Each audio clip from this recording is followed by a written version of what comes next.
Bienvenidos a nuestra última charla, este ciclo de charlas de pueblos de Europa. Ha sido, como siempre, un placer enorme tener a Magdalena Mervilá con nosotros. Y vamos a tener que dejarla invitada desde ya para otro ciclo de charlas que preparemos. Ojalá es lo que nos queda del año o ya será para empezar el próximo año. Sí, pues y vamos a ver si se animan, porque te voy a mandar una información para contarles a todos, porque tenemos el privilegio de tener desde la próxima semana, los viernes, a Joseph Pearce dándonos un curso de Shakespeare. Así que Tremendo. me atrevo a aquellos del Colegio Lincoln que les guste, porque además, bueno, el curso va a ser en inglés, va a tener traducción, yo voy a hacer traducción, pero tener la opción de tener un curso de Shakespeare con él es valiosísimo. Así que ahí te voy a mandar una cosa especial para la comunidad de Lincoln si es que les interesa. Pero de todas maneras, es decir, desde ya tenía uno inscrito. Me parece muy bien. No, te lo voy a mandar, pero para que se los compartamos a todos, a toda la comunidad del Lincoln, porque aquí ya hoy día con esta tecnología podemos tener a los alumnos y podemos tener a los papás en conjunto, es una oportunidad de poder compartir. Así Hagámoslo que así, muy bien. mándamela lo antes posible y se la mandamos a toda la comunidad. Sí, hoy día cuando terminemos te lo mando al tiro. Dale, dale. Bueno, y sin más que decir, Magdalena, todo tuyo. Ya, estupendo. Vamos a compartir. Esta cosa está medio. Ok. Déjenme. Este trackpad que está medio. Ok, muy buenas tardes a todos. Bienvenidos a esta última charla de nuestro ciclo de pueblos de Europa. Y hoy día nos vamos a concentrar en nuestra cultura cristiana occidental, porque habíamos estado hablando del mundo romano, del mundo celta, el sustrato celta inicial, de ese mundo romano que va a generar esta unión y la idea de imperio. Y posteriormente hablamos de la era vikinga, aquellos que pusieron en jaque a esta cultura occidental y que posteriormente se van a integrar a este concepto que va a ser la cristiandad. O sea, nuestra cultura cristiana occidental inicia en Europa y desde Europa, y por eso parto con un mapa de Europa que da lo mismo, cualquier mapa de Europa, en el fondo saqué un mapa de Europa para hablar de este concepto de la cristiandad, pero aquí tenemos uno que es más claro, esta idea de la cristiandad va a iniciar en el viejo continente y se va digamos, a extrapolar desde el continente con una visión de mundo hacia otros lugares. Y es más, el momento de la expansión, del descubrimiento, va a llevar esta cultura incluso más allá del charco y integrándonos a nosotros también. Nosotros estamos aquí en Chile, pero hablamos literalmente castellano porque ese es nuestro idioma, y no solamente los idiomas son un modo de pensar, sino que tenemos toda una carga cultural anterior, o sea, ni siquiera nuestra historia empieza, porque me acuerdo cuando fue el 2010, que no era el año del Bicentenario, pero se celebró el Bicentenario. Yo no sé por qué el 2010 celebramos el Bicentenario cuando en realidad era el inicio del proceso que nos llevó hacia la independencia. Nuestra independencia se firmó digamos, el 18 del año 1818, pero esa celebración del 2018 ya pasó sin pena ni gloria. Pero justo en el momento del Bicentenario apareció, me acuerdo, Ricardo Lagos diciendo que nuestra historia empezaba con la independencia, que antes era prehistoria. Eso es una visión muy simplista. La prehistoria de partida es cuando no hay escritura, y nuestra historia no empieza en el 2010, ni en el 2000, digamos, no empieza en 1810 ni 1818. Nuestra historia empieza antes, no solo con la llegada de los españoles, sino que incluso antes hay una mentalidad y una carga cultural que nosotros traemos que nos determina un cierto modo de pensar. Y la cultura cristiana occidental va a surgir a la caída del Imperio Romano, de Occidente, porque ahí es donde se va a sentar básicamente, y combina tres elementos. Y por eso hicimos esta composición, y hablamos en el fondo del mundo greco-romano, y Occidente va a tomar un sustrato del mundo greco-romano, y básicamente vamos a tomar de ese mundo el modo de pensar, un modo de pensar que heredamos desde los griegos tuvieron una genial idea, la gran idea griega es que la verdad existe. Y no solo que la verdad existe, sino que la verdad existe y se puede alcanzar. Los griegos van a ser muy particulares, porque ahí va a ser la cuna de la filosofía, y los griegos se van a preguntar muchas cosas: ¿quién soy? ¿A dónde voy? Cosas que son tan elementales que muchas veces, hoy día, muchas personas no se hacen esas preguntas. ¿Quién soy? Porque uno tiene que saber quién es, para luego entender hacia dónde quiere ir. Pero esas preguntas esenciales filosóficas los van a llevar a preguntarse de qué están compuestas las cosas. Y se van a preguntar que tiene que haber un algo que constituye las cosas. Y los primeros presocráticos van a hablar del fuego, otros van a hablar del agua, otros van a hablar del aire, y en el fondo de la tierra, los 4 elementos, y finalmente va a aparecer un presocrático que va a marcar una línea fundamental, que va a ser Parménides, que va a decir que lo que compone las cosas no es algo material, sino que es un algo inmaterial que él lo va a llamar el ser. Y ese concepto, que es un concepto de los conceptos, el ser, esa idea del ser que compone las cosas, esta esencia, va a ser la gran idea griega, porque en el fondo todas las cosas van a estar compuestas por esencia, y después vamos a ver que la filosofía va a hablar de esencias y accidentes. ¿Ya? Y es más, desde Parménides vamos a tener después, aquí pongo a Sócrates, pongo a Platón y pongo a Aristóteles, que van a ir completando esta idea, y que efectivamente cuando nosotros hablamos de el ser o de la esencia, es aquello que hace que una cosa sea lo que es y no otra cosa. O sea, si nosotros pensamos que es la esencia de algo, es algo que no le puedo quitar, porque si se lo quito, deja de ser esa cosa. Entonces, por ejemplo, voy a dar una cosa bien clara: si nosotros pensamos en una silla, una pregunta podría ser: ¿es esencial de una silla que sea de madera? La respuesta es no, podría ser de otra cosa y seguir siendo silla. Por lo tanto, la materialidad de la silla no es parte de su esencia. ¿Es esencial de una silla que tenga 4 patas? La respuesta es no, porque podría tener una sola pata, ¿ya? Que tener en el fondo como una base, o podría tener 3 patas y seguir siendo silla. Pero si yo pregunto si es esencial en una silla que tenga respaldo, me detengo un minuto, la respuesta es sí, porque si yo le saco el respaldo, deja de ser silla y pasa a ser un piso. Entonces, básicamente, la verdad de una silla, la esencia de una silla, es eso que hace que la silla sea. Cuando nosotros hablamos con palabras, y esa es por eso que la gran idea griega, las palabras son, ¿ya? Y evidentemente que la realidad, esa idea de alcanzar la verdad de las cosas, y no solo la verdad de las cosas, sino que la verdad sobre todas las cosas va a ser la búsqueda, la gran búsqueda griega. Y una búsqueda, y cuando hablamos del mundo greco-romano, es porque los romanos son súper prácticos, lo vimos en nuestra charla, eran ingenieros, construían ciudades, hacían caminos, y básicamente se dieron cuenta que los griegos ya habían pensado, y decidieron hacer, como ustedes ya lo tienen muy claro, literalmente copy-paste en muchos aspectos. Decidieron hacerse griegos en su modo de pensar. Entonces, por una parte vamos a heredar de ese mundo grecorromano la forma de pensamiento, esa idea de que la verdad existe, esa noción de que la verdad existe y se puede alcanzar racionalmente. Ese es el gran aporte grecorromano, independiente que también la representación de la figura humana en religión, incluso el concepto de imperio, este concepto de unión, también vamos a heredarla precisamente de esa cultura. Pero si me tengo que quedar con una cosa que heredamos de ese mundo grecorromano, es esa idea de que la verdad existe y se puede alcanzar. Del mundo de los germanos, que también lo vimos. Nosotros hablamos de los germanos, pero también hablamos de los celtas, es decir, de todos estos pueblos paganos que eran en el fondo sustrato, porque los germanos también eran sustrato anterior, digamos, al imperio mismo. Y claro, hablamos de los germanos en específico, los vikingos, que son estas cipes que se mantienen paganas por más tiempo y que pusieron en jaque a Occidente.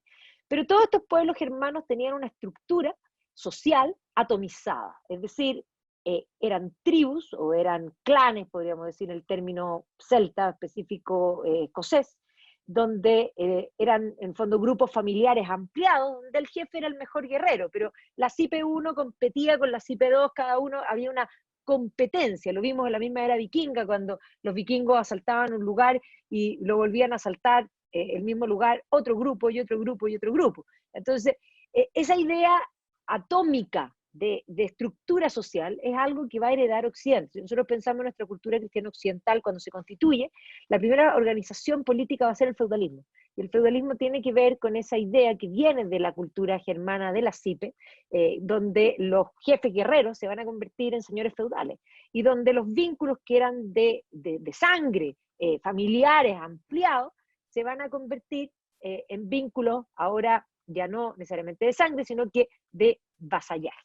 Entonces, esa estructura social la vamos a heredar de los germanos, pero también vamos a heredar de los germanos el primer ordenamiento jurídico que va a tener Occidente, que es la idea, el mundo germano no escribía, y el mundo germano va a tener, eso no quiere decir que aunque no escribía no había ley, la ley no estaba escrita porque no tenían escritura, pero tenían lo que se llama la tradición, lo que es la ley de la costumbre, eso se conoce como el derecho consuetudinario, ¿ya? Es decir, la costumbre iba sentando precedentes y eso es lo que se va a imperar, o lo que va a imperar en el Occidente temprano, que luego se va a mezclar con la incorporación también del derecho romano, escrito principalmente en el mundo oriental, desde Justiniano, en el fondo la completación del derecho romano, que también eso se va a tomar y se va difundiendo, pero dentro de Occidente van a haber lugares, como por ejemplo el mundo anglosajón, donde el derecho a la costumbre se va a mantener. El mundo anglosajón, Inglaterra, no tiene constitución escrita. Tiene la Carta Magna, que básicamente es una lista de los derechos individuales de las personas, que es el equivalente a nuestra constitución del artículo 19, digamos, digamos, de los derechos, pero no tienen una constitución escrita, y lo que tienen hasta el día de hoy es el derecho de la costumbre, y por lo tanto las sentencias van generando precedentes. Entonces, esas formas también las vamos a heredar de ese mundo germano. O sea, podríamos decir que del mundo grecorromano vamos a heredar un ideal que es el ideal del sabio. Del mundo germano vamos a heredar un ideal que es el ideal del héroe.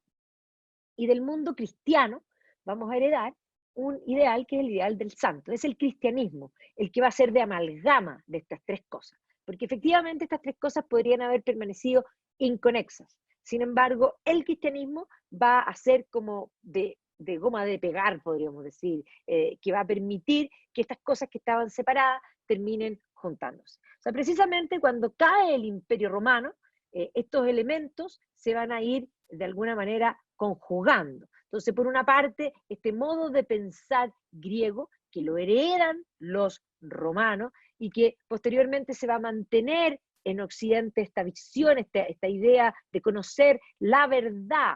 ¿Ya? Es más, aquí tenemos el cuadro que es, digamos, el fresco pintado por Rafael Sanzio, que se celebra este año está de celebración, Rafael Sanzio pinta este cuadro en la Sala de la Signatura. La Sala de la Signatura está en el Vaticano y es el lugar donde el Papa firma los documentos pontificios, por eso se llama la Sala de la Signatura, la Sala de la Firma.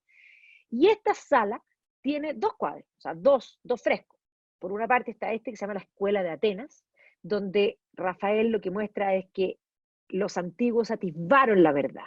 Y al frente de este cuadro hay un cuadro igual de grande, que también está en arco, que es el juicio final. Entonces, lo que mira Rafael es decir, esa admiración por la verdad y esta herencia de que la verdad existe y se puede alcanzar, de que los griegos atisbaron la verdad y que Cristo completó la verdad. Entonces, vamos a ver que este Occidente no solo va a decir que la verdad existe, sino que va a agregar que la verdad existe, se llama Dios y se puede alcanzar. Eso va a ser un poco la visión que se va a incorporar. Entonces, de este mundo griego, que de Homero a Virgilio va a haber una unidad, y esto se va a constituir, o más bien se va a extender, o se va a exportar desde el imperio. Y lo otro que yo les dije, que habíamos heredado la representación de la figura humana en religión. ¿Ya? O sea, vamos a ver que efectivamente los griegos, los romanos representaban a los dioses, digamos, físicamente a través del arte. Y el arte cristiano también va a ser un arte que va a ser usado. El arte cristiano surge para enseñar precisamente la religión. No todas las religiones representan, digamos, artísticamente y usan la figura humana en religión, pero efectivamente esa herencia del mundo grecorromano nosotros la vamos a tomar en nuestra cultura cristiano occidental. A este mundo le van a caer encima los germanos, que los vimos durante dos clases. Nosotros hablamos de los germanos en sí, hablamos específicamente de los vikingos, ¿ya? Y hablamos de los celtas, porque básicamente son estos pueblos que tienen esta estructura que es una estructura, digamos, atómica, en el sentido de átomos, donde son distintas tribus que responden a distintos jefes. Vimos cuando hablamos de los vikingos este mapa que muestra las tribus, las cipes germanas, que no son unitarias, y hablamos específicamente de los grupos germanos de Escandinavia, esos que pusieron en jaque a la cultura occidental. Pero los vikingos no son los únicos germanos. O sea, la cultura germana va a caer sobre Roma, y estos paganos poco a poco se van a ir convirtiendo posteriormente al cristianismo, y eso va a provocar esta mezcla, porque el tercer y gran elemento es el elemento del cristianismo. El cristianismo va a surgir, es más, nosotros hablamos del año 1, nosotros hoy día estamos en el 2020, ¿no es cierto?, porque hace 2020 años habría nacido, ¿no es cierto?, Cristo. O sea, nosotros contamos los años, la era cristiana, desde el nacimiento de Cristo. O sea, la figura histórica de Jesús de Nazaret, que vivió hace 2020 años, ¿no es cierto?, que nació hace 2020 años, es el que marca esta era cristiana. Es una figura histórica que es mencionado por todas las fuentes, o sea, por las fuentes judías hablan de Jesús, Josefo habla de Jesús, las fuentes, en el fondo, romanas hablan de Jesús, las fuentes cristianas, tanto ortodoxas como apócrifas, ¿no es cierto?, también hablan de Jesús. Por lo tanto, en historiografía nosotros trabajamos con fuentes, y cuando hay múltiples fuentes de diverso origen que mencionan una misma, digamos, una misma situación, eso es más probable que eso sí haya sido cierto. Por lo tanto, muchos de aquellos que en algunos momentos tratan de afirmar la no existencia histórica de Cristo, digamos, de Jesús de Nazaret como tal, es absolutamente insostenible, porque son múltiples fuentes las que hablan de este personaje que va a ser determinante en la creación de una nueva cosmovisión. De él sabemos, sobre todo por las fuentes, básicamente 3 años, porque la primera parte de su vida es lo que se llama generalmente la vida privada, y lo que nosotros sabemos es principalmente su vida pública, que sabemos que duró 3 años porque fue crucificado. Y eso también lo tenemos más que, digamos, claro y más que documentado. Ahora, sabemos que estamos hablando de un hombre judío, en un mundo judío, que va a tener 12 seguidores judíos. Entonces, generalmente en la etapa temprana del cristianismo se habla de el judeo-cristianismo. Y efectivamente, dentro de esta etapa temprana, que es la llamada época apostólica, vamos a tener 2 figuras que son esenciales. Una es Pedro, una figura que habría sido elegido por el propio Cristo: tú, Simón, ahora vas a ser Pedro, sobre esta piedra voy a edificar mi iglesia. Y por otra parte, Pablo de Tarso, que Pablo no es uno de los 12 apóstoles, sin embargo, él era un ciudadano romano, era en el fondo un hombre culto. La mayoría de los apóstoles, si nosotros vemos su origen, probablemente no tenían digamos, una instrucción importante, probablemente no sabían ni siquiera leer y escribir. Hay que entender que la lectoescritura para el siglo I era algo muy escaso, y si nosotros vemos el origen de los apóstoles, son gente bastante simple. Pablo es un intelectual, es un ciudadano romano que no solo lee y escribe, que va a comprender en un modo distinto el mensaje de Cristo. Y Pablo va a decidir un poco que él ha sido elegido por el propio Cristo para ser el apóstol de los gentiles. ¿Quiénes son los gentiles? Bueno, los gentiles son aquellos que no son judíos. Es decir, esta religión que nace en lo que hoy es Palestina, desde ahí en un mundo judío, le hablaba a su mundo conocido. Entendamos que para el siglo I la gente viajaba bastante poco, digamos, las distancias eran bastante más difíciles en ese sentido. Y en ese sentido ellos pensaban que este llamado, ellos habían crecido como judíos, y es más, en el judeo-cristianismo inicial, generalmente toma las formas judías. Y por lo tanto Pedro, por ejemplo, que logra que se convierta Cornelio, que es el primer gentil, el primer no judío en convertirse al cristianismo, lo obligan a circuncidarse, de adulto. Ya, obvio, porque eran las formas que ellos tenían.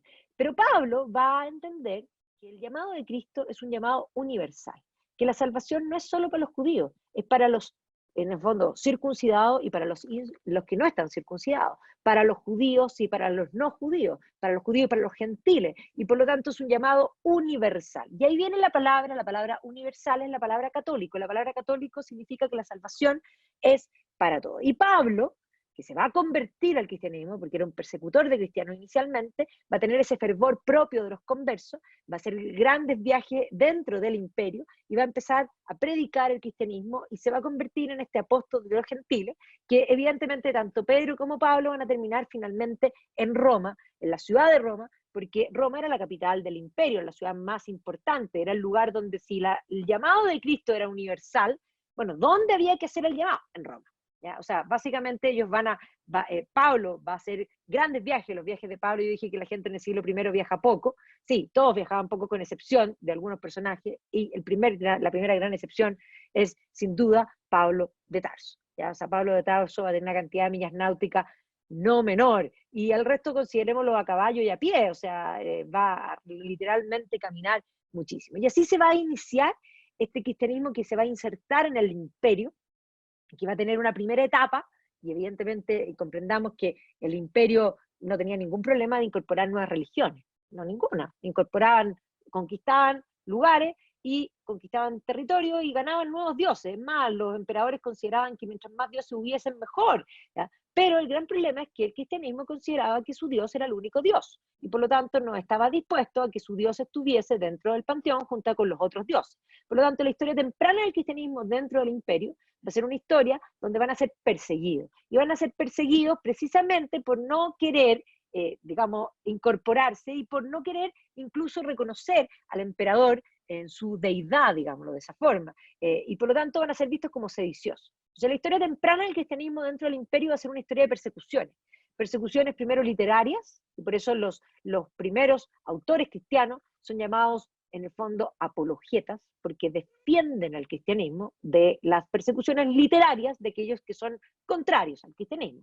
Van a haber persecuciones hasta el 250 que son parciales, es decir, en algunos lugares, por algunos momentos va a haber persecuciones violentas contra los cristianos, y desde en el fondo el declinar del imperio, el llamado imperio tardío, van a comenzar las persecuciones generales en el imperio. Entonces, el ideal de los cristianos en este marco de persecuciones va a ser defender su fe hasta el martirio. Y por lo tanto, la mayoría de los cristianos tempranos van a morir mártires, incluidos Pedro y Pablo. O sea, eso para comprender. Pero este cristianismo, que de algún modo va digamos, a permear el imperio, y va a llegar un momento en que dentro del imperio les van a dar libertad, va a ser Constantino el Grande, y luego ya Teodosio establece que la religión oficial del imperio es el cristianismo. Y cuando el cristianismo podría haber, en el fondo, estirado sus alas a sus anchas, van a caer, en el fondo, los germanos sobre el imperio, y los germanos son paganos. Y por lo tanto va a iniciarse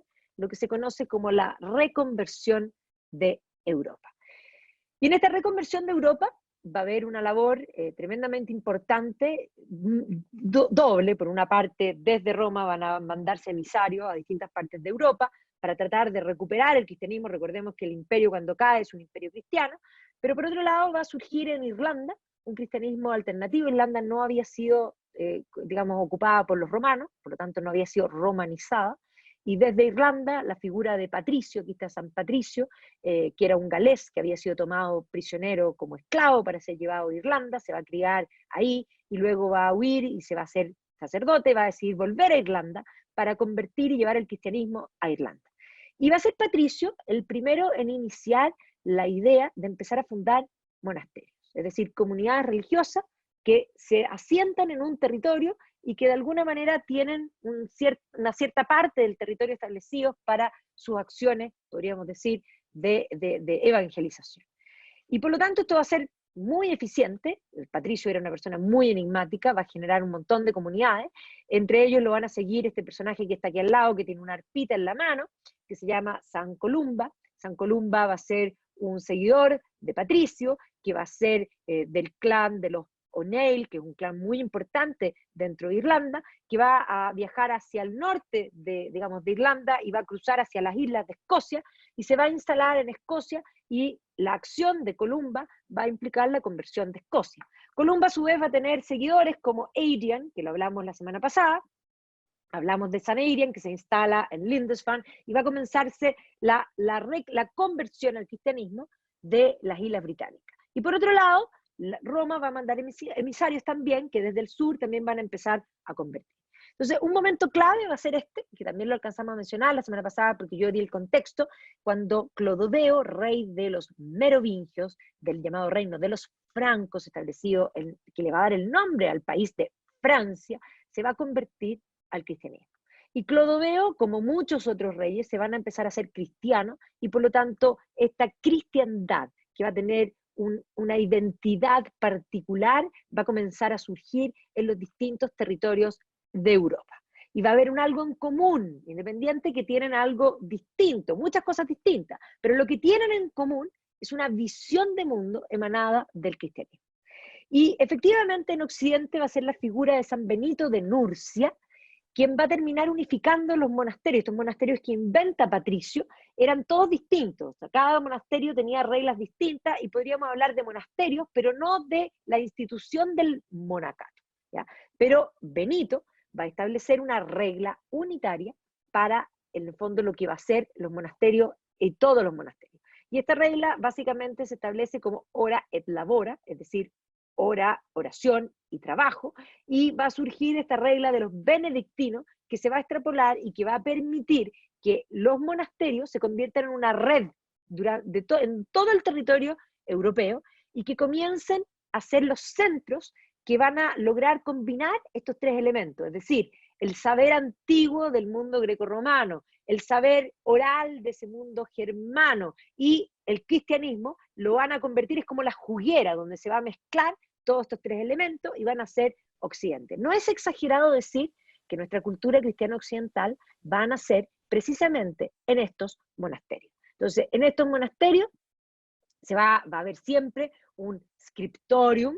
Es más, un scriptorium era el lugar donde los monjes copiaban, y copiaban el saber anterior, y la lógica de los monjes era, mientras más uno copia un libro, menos posibilidades hay que ese saber se pierda. Pero no solamente van a copiar libros, que desde ya eso es algo muy importante, además los van a iluminar, los van a ilustrar. ¿Por qué? Porque la mayoría de la gente en la época medieval no leía.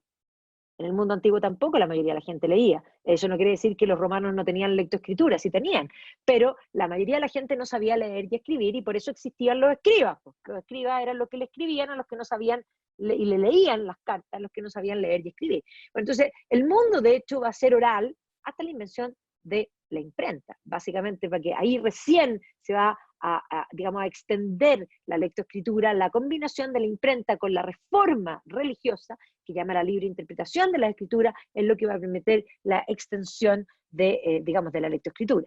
Pero los monjes además van a disecar los pantanos, van a crear metalurgia, van a traer el agua, van a crear, digamos, acueductos. La ciencia va a surgir dentro, y ciencia y fe en un comienzo van a estar literalmente unidos. Entonces, básicamente la idea era enseñar esta creencia y esta cosmovisión. Y el año 800 es un año particular y muy importante, porque efectivamente Carlomagno decide coronarse emperador cristiano. Entonces surge este concepto de la cristiandad, que empieza a extender sus fronteras, pero por primera vez empieza a entenderse como una realidad cultural distinta a otras realidades. O sea, Occidente cristiano es una entidad cultural que ya tiene ciertas características propias y distintas. Y es más, la educación va a ser algo fundamental dentro de Occidente. Tan temprano como en la época carolingia se van a crear las escuelas catedralicias, siendo probablemente la escuela catedralicia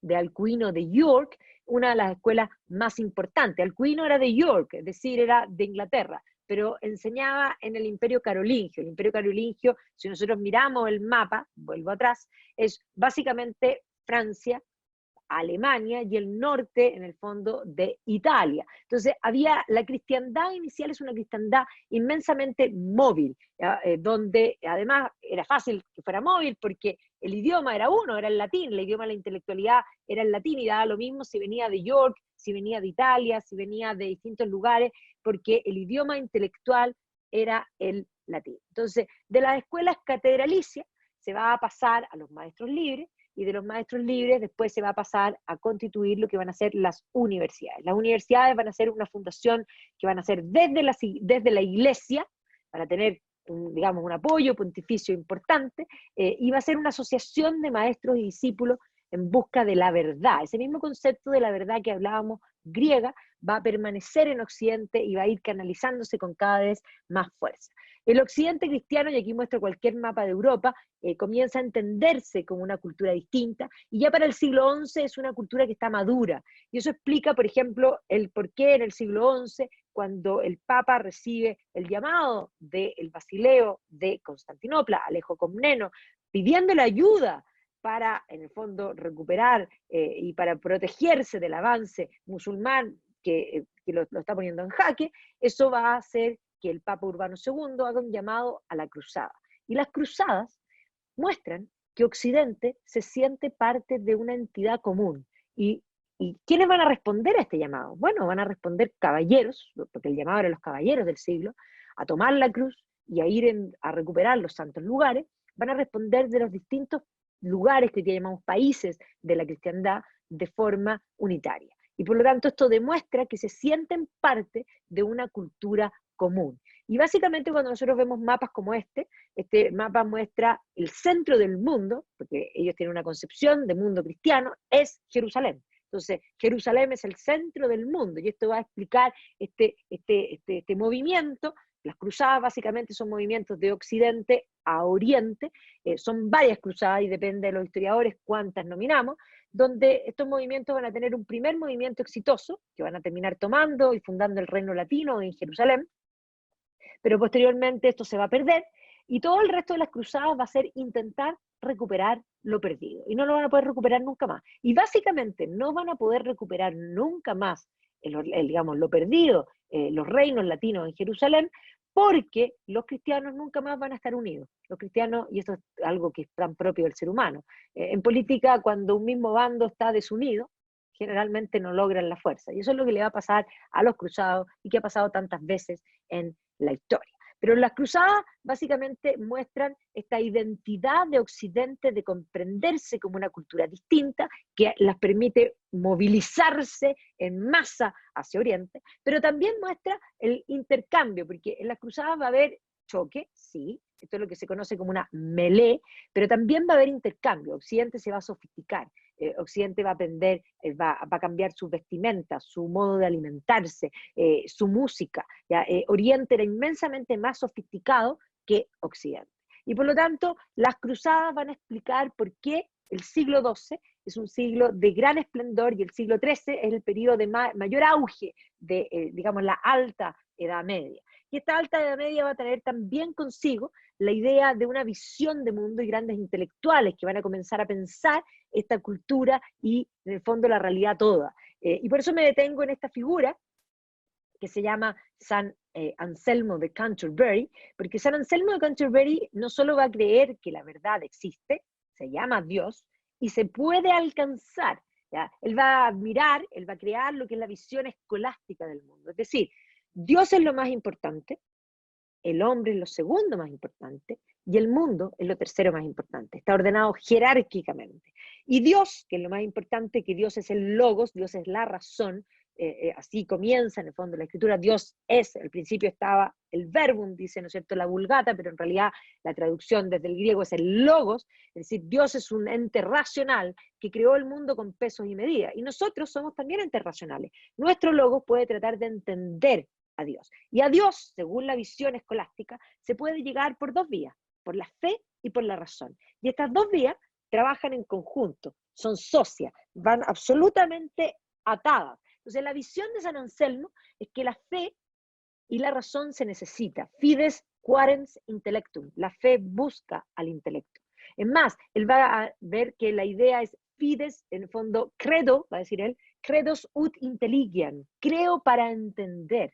Es decir, el entendimiento humano puede llegar hasta un cierto lugar, pero a veces toca el techo. Y es en ese minuto donde la fe ilumina a la razón. Entonces, esta va a ser la mentalidad escolástica, esta es la mentalidad medieval que va a primar durante, básicamente, el siglo XII, el siglo XIII, y va a empezar a tener un declive, esta mentalidad, ya desde el siglo XIV. Entonces, Anselmo de Canterbury va a ser una figura tremendamente importante y clave para este pensamiento escolástico. Figuras como San Bernardo de Claraval, que también van a surgir en el siglo XII, que van a luchar, aquí aparece luchando contra la herejía, también van a ser figuras claves para completar esta visión de mundo. Y esto además se va a ir combinando con la aparición de los maestros libres y posteriormente con la creación de las universidades. Entonces, la primera universidad que se crea en el mundo es la Universidad de Bolonia, Y las universidades nacen como asociación de maestros y discípulos en busca de la verdad. Y la verdad se llama Dios. Y por lo tanto las universidades no solo surgen desde la iglesia, sino que las universidades cuando surgen no eran pluralistas. Había una sola verdad, no había múltiples verdades. Y eso se va a mantener desde su fundación, básicamente hasta el siglo XIX. Y es más, las universidades no hacían investigación, las universidades eran universidades docentes. La investigación se va a incorporar en las universidades recién en el siglo XIX y la política se va a incorporar en las universidades en el siglo XX. Por lo tanto, cuando hoy día alguien dice una universidad para ser universidad tiene que ser pluralista, yo como historiadora digo, ¿desde cuándo? Desde ayer, porque las universidades tienen 1000 años. O sea, no las inventamos ayer, las inventamos hace cantidad de tiempo, o sea, hay una tradición. Pero aquí surge la primera, que es Bolonia, la segunda va a ser París, la tercera va a ser Oxford, y Europa completa se va a llenar de universidades. Y esto también muestra qué es Occidente y qué no es Occidente. Porque nosotros vamos a ver que, por ejemplo, en el arte nos vamos a encontrar con el románico, y arte románico uno encuentra en toda Europa. Nos vamos a encontrar con el gótico, ya les voy a mostrar imágenes, así que no se preocupen, y lo encontramos en toda Europa. Nos vamos a encontrar con las universidades y se van a fundar universidades en toda Europa. Pero no aparecen universidades ni gótico ni románico en Rusia, porque Rusia no es Occidente. Rusia va a decidir occidentalizarse después. Entonces, estas universidades van a ser estas asociaciones de maestros y discípulos que buscan el saber, el conocer la verdad existe, se puede alcanzar, es algo que mueve precisamente a la intelectualidad medieval. Y las universidades son lugares donde se van a combinar estos ideales, el ideal del sabio, el ideal grecorromano, que además se combina con el ideal, podríamos decir, del cristianismo, que es el ideal del santo, el ideal del sabio santo, van a comenzar a aparecer en estos intelectuales que van a aparecer en torno a las universidades más importantes. Alberto Magno es un alemán que va a ser profesor de la Universidad de la Sorbonne y que va a ser el maestro del más grande de todos los escolásticos, que es Santo Tomás de Aquino. Santo Tomás de Aquino era un italiano, pero enseñaba en la Universidad de la Sorbonne, porque enseñaba en latín. Pero Santo Tomás es el gran escolástico, es podríamos decir, parte de lo que se conoce como realismo filosófico. El realismo filosófico viene desde los griegos, desde el propio Aristóteles. ¿Y qué es el realismo filosófico? Yo tengo una realidad que es ajena a mí y que está afuera, y yo como sujeto hago filosofía y me cuestiono de esa realidad que es objetiva. Y que la palabra en filosofía es que es evidente. ¿Qué es evidente? Evidente significa que se aparece a los sentidos. El árbol está ahí. Yo ahora tengo una ventana y aquí veo un árbol, y el árbol que veo ahí, lo veo. Si saliera para afuera, lo podría tocar. Si le sacara una hojita, me la podría comer si quiero. Y por lo tanto, se me aparece a los sentidos. El propio Aristóteles decía, no hay nada en la mente que no haya pasado antes por los sentidos.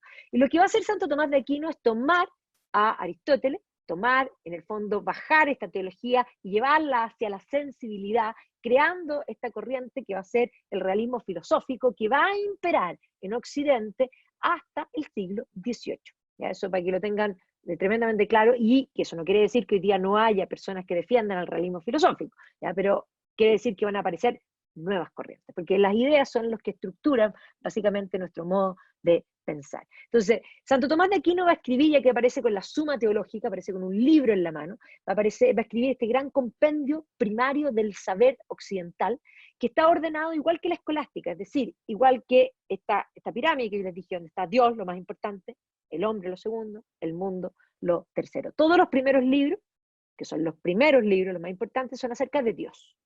Los segundos libros, los segundos más importantes, son acerca del hombre, y los últimos libros son acerca del mundo. Y por lo tanto, la filosofía, que era la madre de toda la ciencia, porque era toda la ciencia, o sea, la filosofía, hoy día nosotros decimos la madre de toda la ciencia, pero hoy día nosotros reducimos la filosofía a lo que es el pensamiento, pero entendamos que la política, la economía, la física, la química, la biología eran parte de la filosofía. O sea, la filosofía tenía una metafísica y tenía una física. Y la física es la que ve el cambio, o sea, la filosofía de la naturaleza es lo que nosotros hoy día llamamos física. Si nosotros pensamos en Isaac Newton, Newton era filósofo. Claro que era filósofo, eran todos filósofos. Se dedicaban a la ciencia, por supuesto, se dedicaban a la filosofía de la naturaleza, ¿ya? Pero eran, en el fondo, filósofos. Entonces, Santo Tomás hace este primer gran compendio. Y este mundo medieval que yo les dije que hemos visto todos estos periodos, se va a expresar y va a mostrar su creencia desde el arte. Desde el arte carolingio, que este es el arte carolingio, de la época de Carlomagno, se va a pasar al arte románico. El arte románico se caracteriza, principalmente estamos hablando hasta el siglo XI, básicamente es un arte que toma el arte romano, toma el arco de punto romano, este arco que es redondito, y de alguna manera construye y toma un arte cristiano que se funde con las formas de construcción en muchos sentidos que venía del mundo romano, por eso se llama románico, ¿ya? Pero luego va a nacer el arte gótico, y el arte gótico es la expresión artística, podríamos decir, desde la arquitectura, de esta mentalidad, Dios, hombre, mundo, y es una pirámide, todo mira hacia el cielo, es la combinación, podríamos decir, de este arte, digamos, de los godos, porque esa va a ser la palabra, que por eso se llama gótico, ¿ya? Pero que efectivamente van a surgir la época de la construcción de las grandes catedrales, y van a surgir catedrales por toda Europa, y entendemos que la gente no leía, y por lo tanto las catedrales hablan. Claro que hablan. O sea, uno entra por el portal y efectivamente aquí vemos que está la institución de la fe, la verdad, está Cristo, están los evangelistas, los tetramorfos, y en el fondo uno puede ir leyendo las distintas cosas desde el pórtico. Cuando uno llega al interior, están los vitrales, y los vitrales van contando historias, y ahí por lo tanto van hablando las catedrales para todas aquellas personas que no saben leer y escribir. Esa era la razón del arte occidental.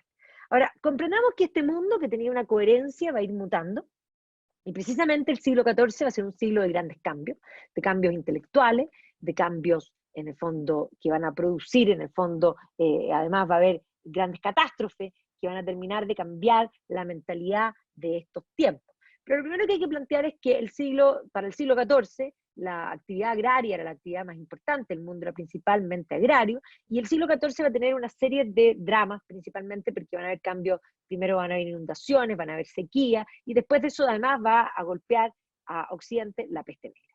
Y por lo tanto esto va a ser tremendamente complejo. Pero además va a venir cambios del pensamiento que van a ser esenciales y que van a provocar digamos, cambios radicales en la mirada de mundo de nuestra cultura cristiana occidental.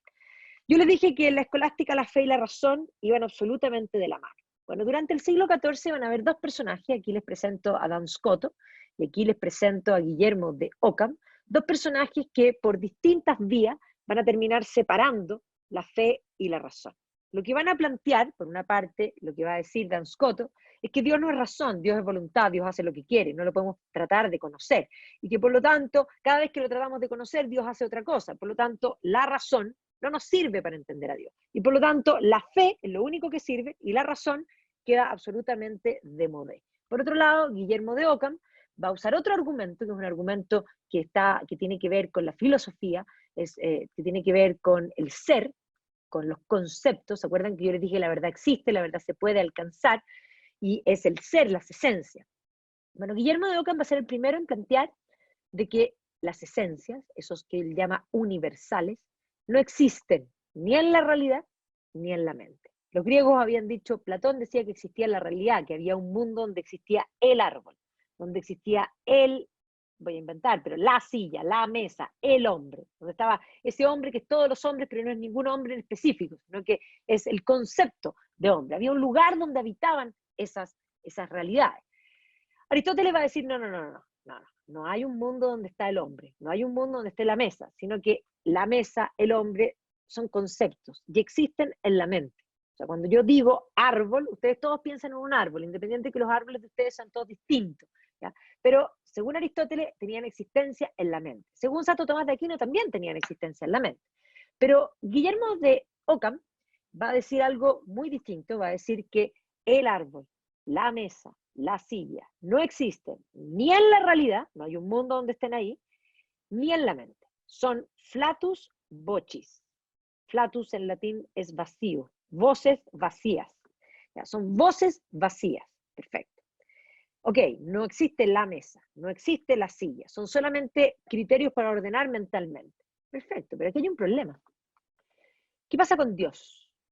Dios vino hoy día a la mañana y se puso frente a ustedes y les dijo, hola, soy Dios, qué gusto conocerte. Dios es tan concreto como una silla, que ustedes están sentados en una silla, miren la silla en que están sentados, La silla es concreta, se nos aparece, es evidente, se aparece a los sentidos. Pero ¿qué pasa con Dios? Dios es un concepto. Y por lo tanto, Ockham es creyente, él no cree que Dios no existe, no, no, no. Pero él va a decir que los conceptos no existen y que en el caso de Dios, la razón no nos sirve para llegar a Dios, sino que nos sirve solo la fe. Entonces, en ambos casos, fe y razón se van a dividir. Y esto va a provocar los primeros escisiones. Aquí les presento a John Wycliffe, que John Wycliffe es un inglés que para muchos es considerado el primer gran reformador. Lo que pasa es que él no va a ser el gran reformador porque llegó muy temprano. Pero Wycliffe va a ser el primero en decir que la verdadera iglesia es la iglesia de los salvados, comillas. Los salvados significa predestinación.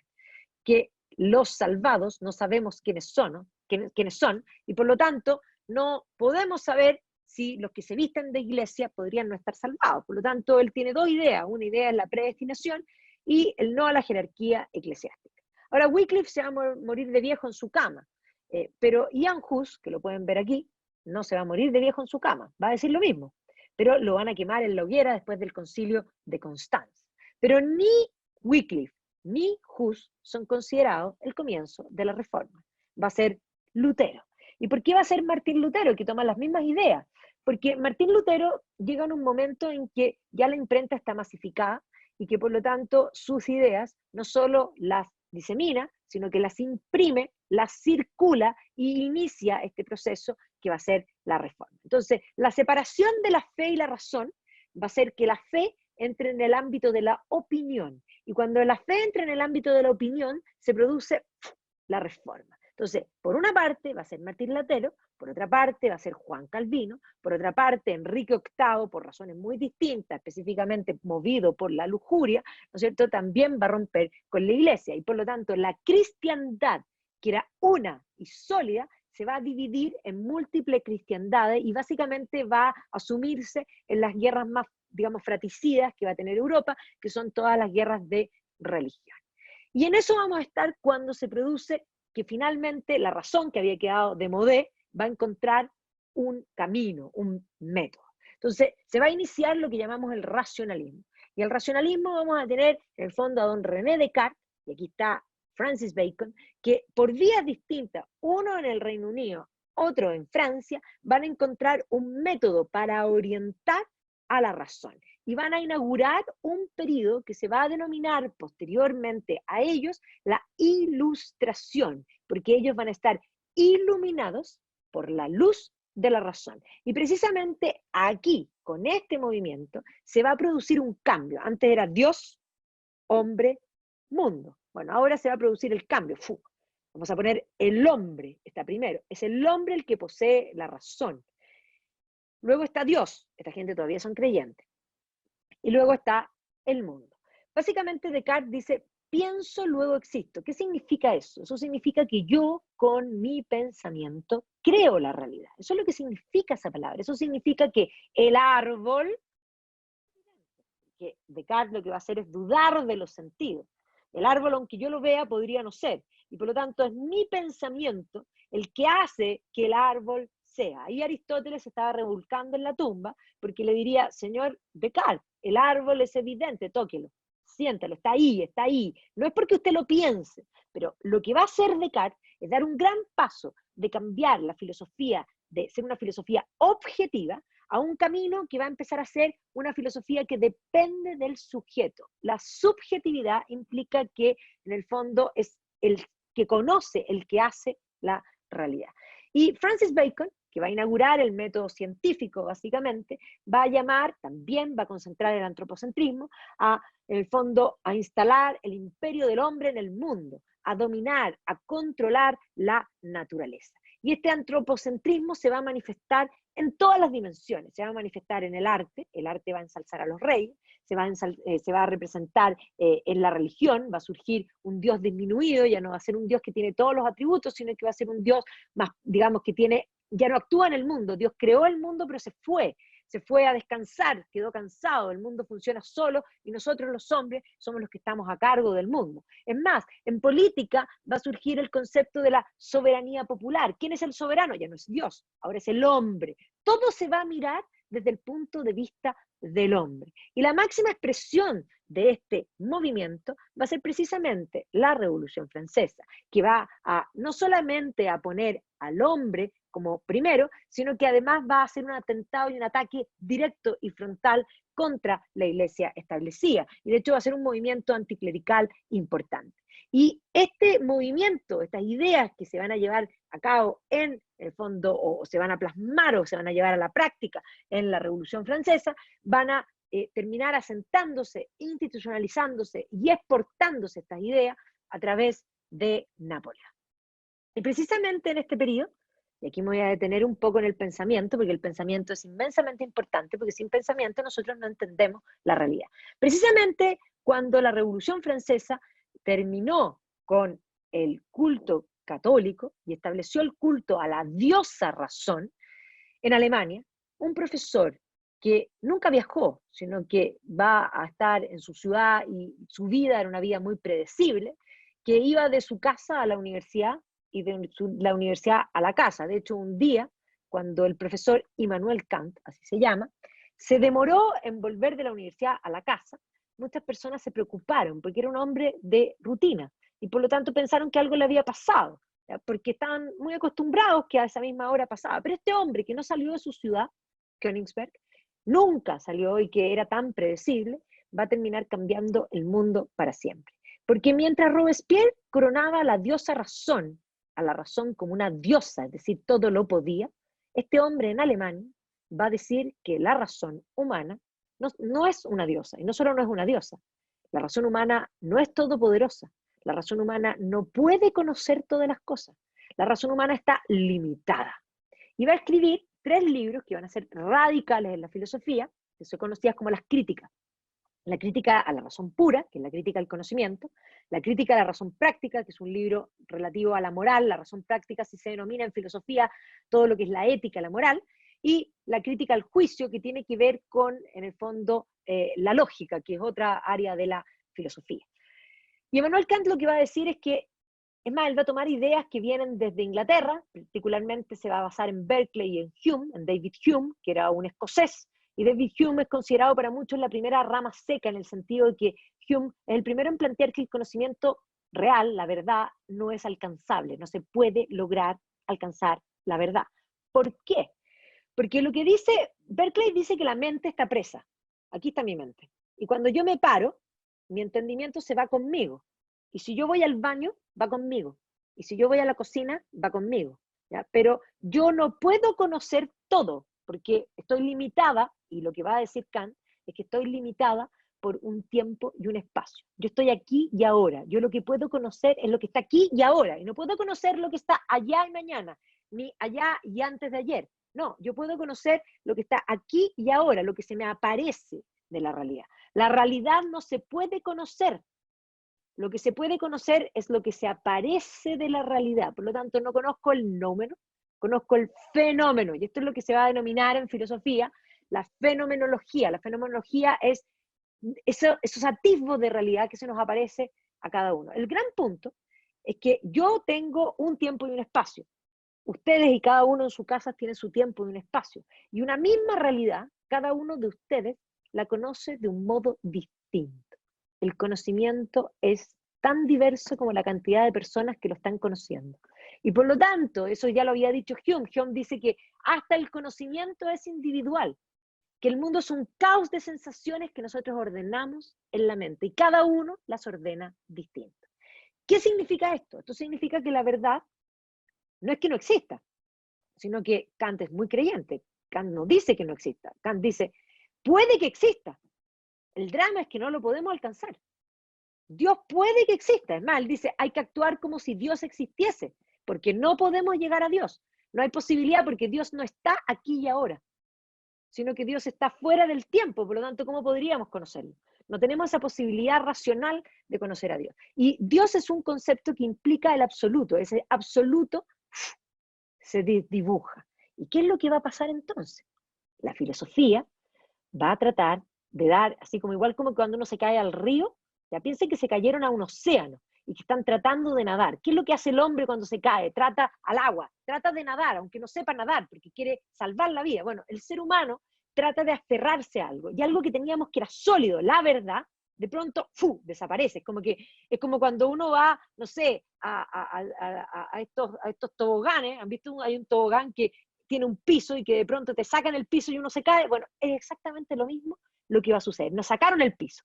Y por lo tanto, los filósofos que van a venir después, lo que van a intentar es aferrarse a distintas cosas.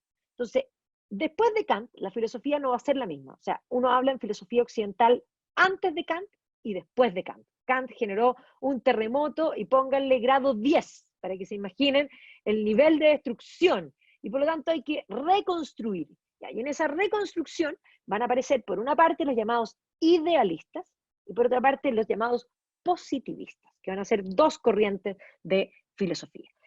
Entonces los idealistas tienen su nombre porque cada uno de ellos va a tomar una idea distinta y la va a convertir en Dios. Entonces, dentro de los idealistas, les presento aquí a Fichte, que va a endiosar un concepto que él llama el yo. Este es como el psicólogo de los idealistas. Yo es su gran idea, y todos estos idealistas no solo tienen una idea, sino que además son dialécticos. ¿Qué es la dialéctica? La dialéctica es, aquí tengo A, aquí tengo B, y A y B chocan, y se produce algo mayor. Es decir, la dialéctica se define como choque de contrarios con superación, o sea, más grande. A choca con B y ya no hay ni A ni B, sino que hay algo mayor que se llama AB. AB, que es más grande, ahora choca con C, pero ya no es AB y C, sino que ABC, más grande.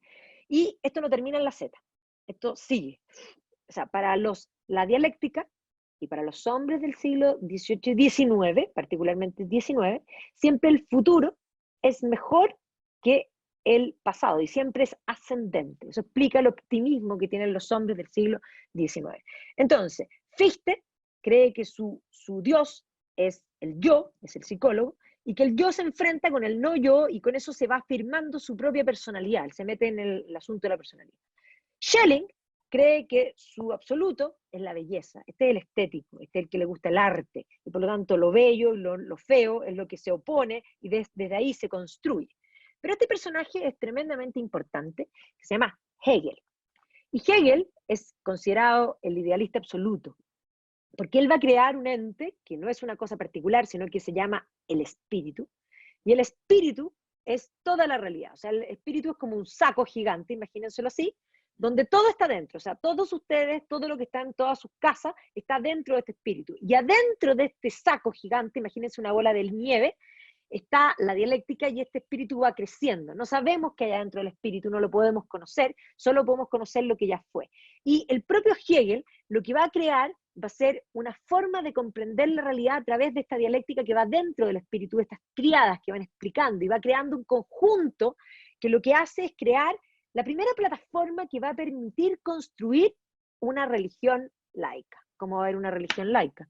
Obvio, si la religión no necesita profesar, no necesita tener necesariamente un Dios, se puede deificar distintas cosas. La palabra religión viene de religare. Religare significa volver a juntar. Eso es la religión.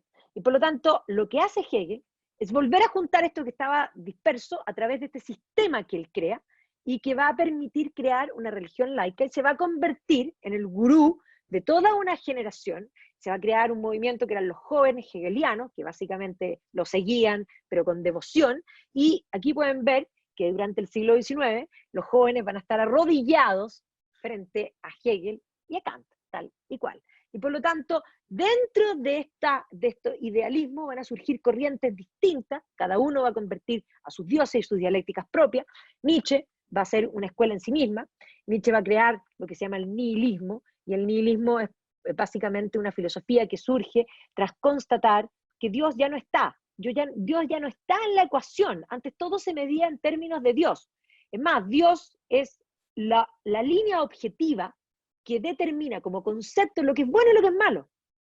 Eso es más, el propio Nietzsche, cuando en el aforisma 125, en la Gaia Ciencia, que es el libro donde aparece la muerte de Dios, ahí está el loco que se llama la muerte de Dios, después de decir que Dios ha muerto, nosotros fuimos los que lo matamos, el loco hace las siguientes preguntas. ¿Quién nos dio la esponja para borrar el horizonte. Hay todavía un arriba y un abajo, porque ya no hay algo objetivo. O sea, ya no hay un bien y un mal objetivo, porque ya no es Dios la medida de las cosas, somos nosotros. Y lo que para mí es bueno, no necesariamente para ti es bueno, ni para el otro es bueno. Y es más, yo puedo considerar que algo objetivamente antes visto como malo, para mí es subjetivamente bueno. Entonces, básicamente ese concepto de un mundo sin Dios, que tiene una moral más allá del bien y el mal, porque qué es bueno y malo, bueno, lo determina cada uno. Entonces, básicamente ese nihilismo tiene que ver con eso, ese mundo sin Dios, un mundo que pasa a ser relativo, relativo a el gusto de cada persona. Entonces, efectivamente, es un juego que la modernidad, y por eso nosotros hablamos de la modernidad y de la posmodernidad, va a comenzar a jugar. Pero un juego que nos gusta, sí, pero no nos gusta completamente. Voy a dar un ejemplo. Nosotros hoy día, si alguien viene y cosas que están, digamos, sucediendo hoy día para que comprendamos de cuál es el punto de lo que estoy mencionando, pero hoy día nosotros tenemos la idea de que en el fondo cada uno determina y puede vivir libremente y por lo tanto viene el primero y dice yo soy heterosexual y le decimos bueno, eso es una opción. Viene el segundo y dice yo soy homosexual y le decimos bien, eso es una opción. Pero cuando viene el tercero y dice yo soy pedófilo, nosotros le decimos no, no, no, eso no es una opción. A ver, momento, en un mundo sin Dios, en un mundo sin objetivo, sin bien y el mal objetivo, donde la medida de las cosas soy yo y nada más que yo, eso también es una opción. Lo que pasa es que no nos gusta. Entonces, queremos jugar al juego sin Dios, pero no queremos jugarlo completo. Es como, hay bien y mal. O sea, a ver, sí, sí hay cosas, hay un límite. ¿Cuál es el límite?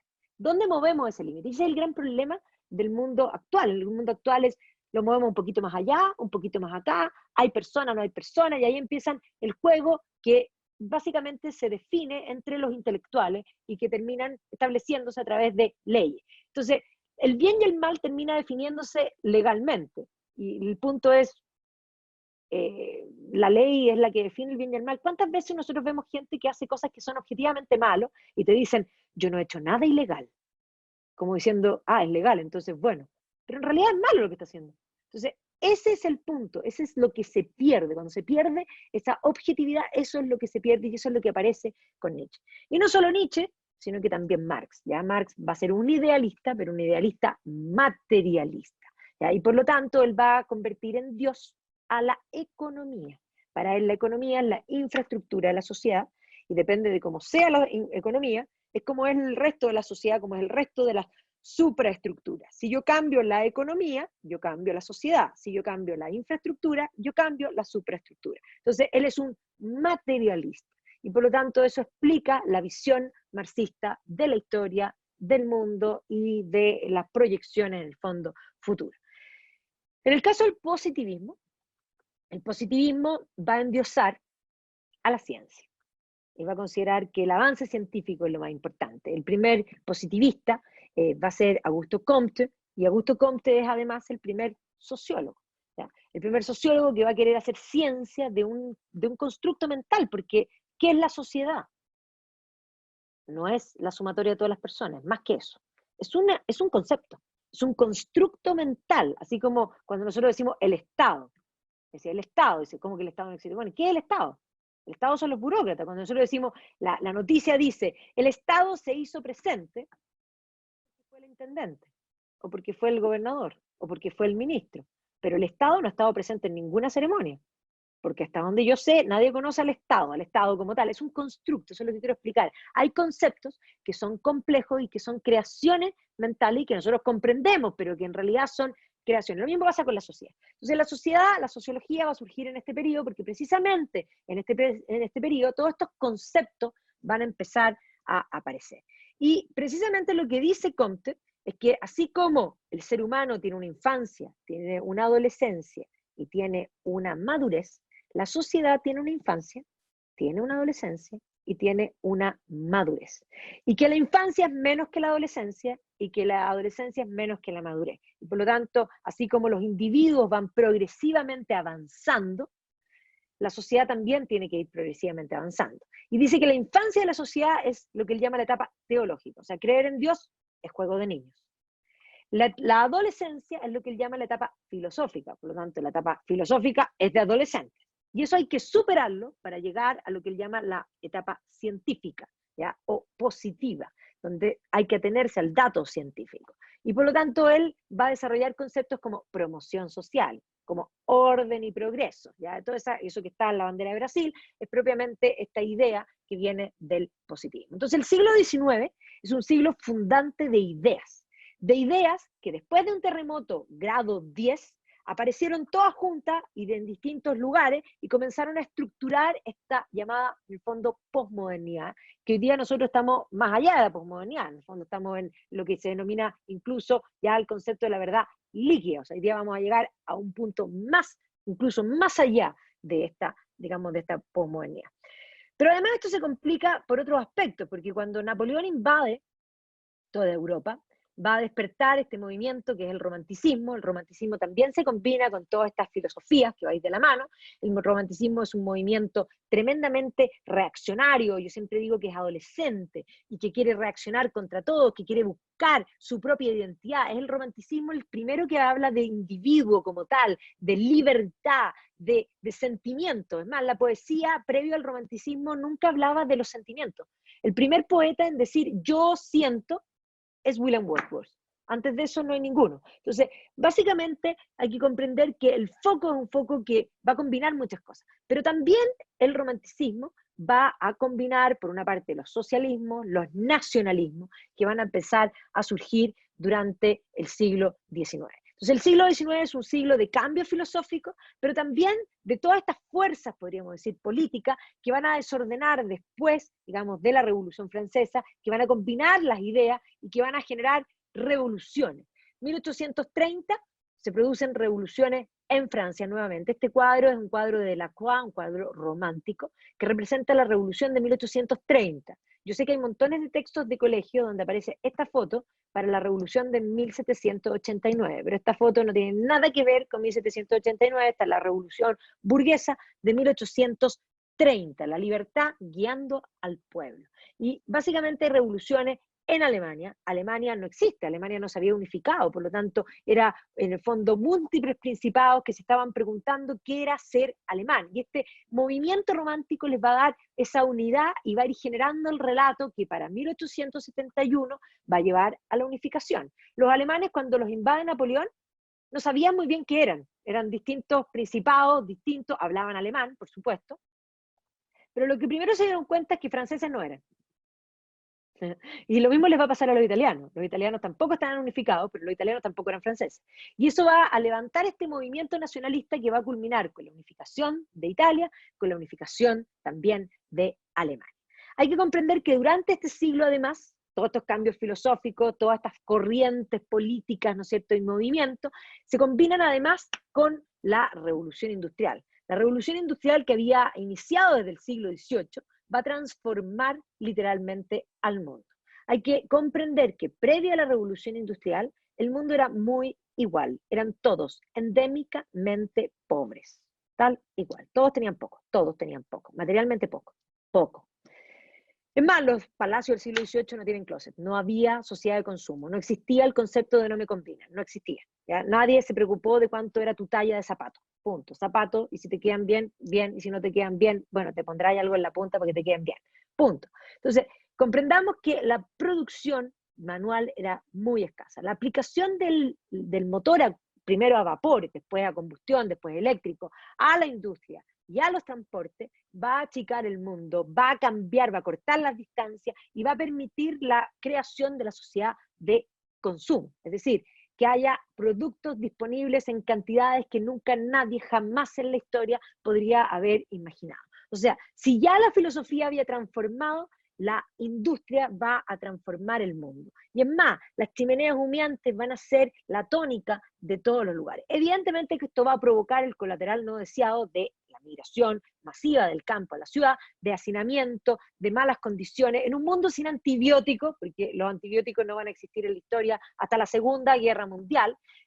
Uno de un resfrío común se moría como mosca, es decir, una infección de la que fuera, te moría como mosca. Y por lo tanto, sí, mortandad infantil, los niños se morían como mosca hasta antes de la creación de los antibióticos.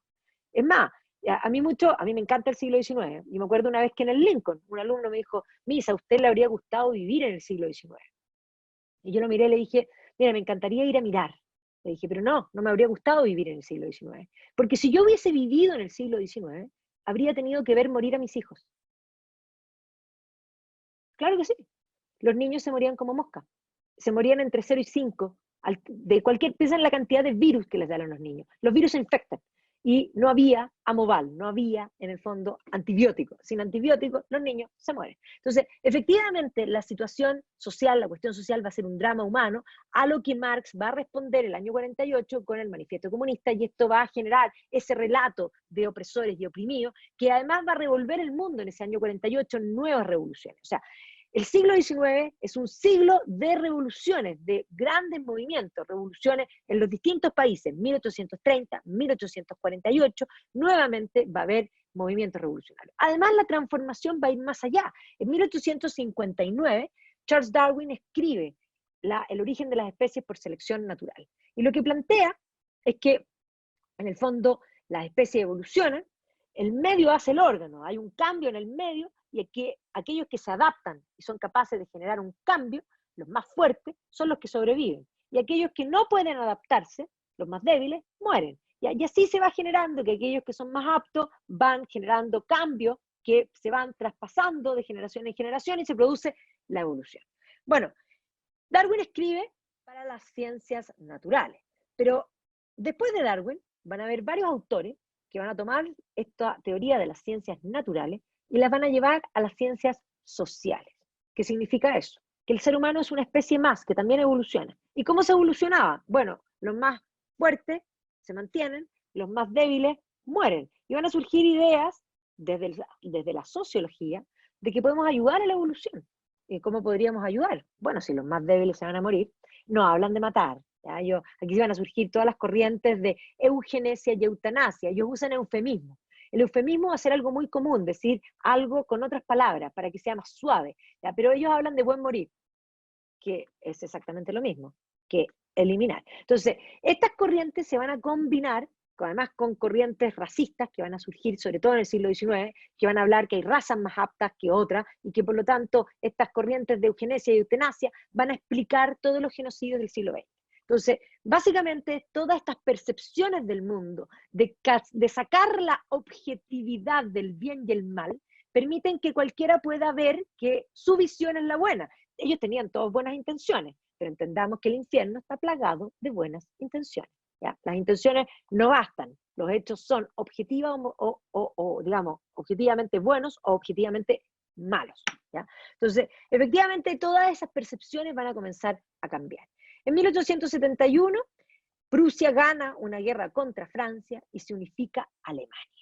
Y Alemania se unifica como el segundo Reich alemán. Y una vez que Alemania se unifica políticamente, va a iniciar muy fuertemente una revolución industrial de segunda fase que va a empezar a competirle duramente a Inglaterra.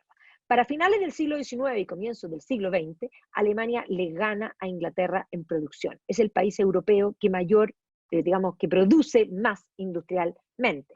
Va a entrar muy fuerte en la industria siderúrgica, en la industria química, en la industria eléctrica, en la industria armamentista. Y eso va a implicar que a finales del siglo XIX, Inglaterra fomente todo lo que es el colonialismo, porque Inglaterra no quiere sentirse menos. Y por lo tanto va a crear este Empire over Seas. El siglo XIX vimos que mira hacia el futuro, es dialéctico, cree que hay un progreso indefinido, que vamos a ser cada vez mejores, que vamos avanzando a la paz mundial.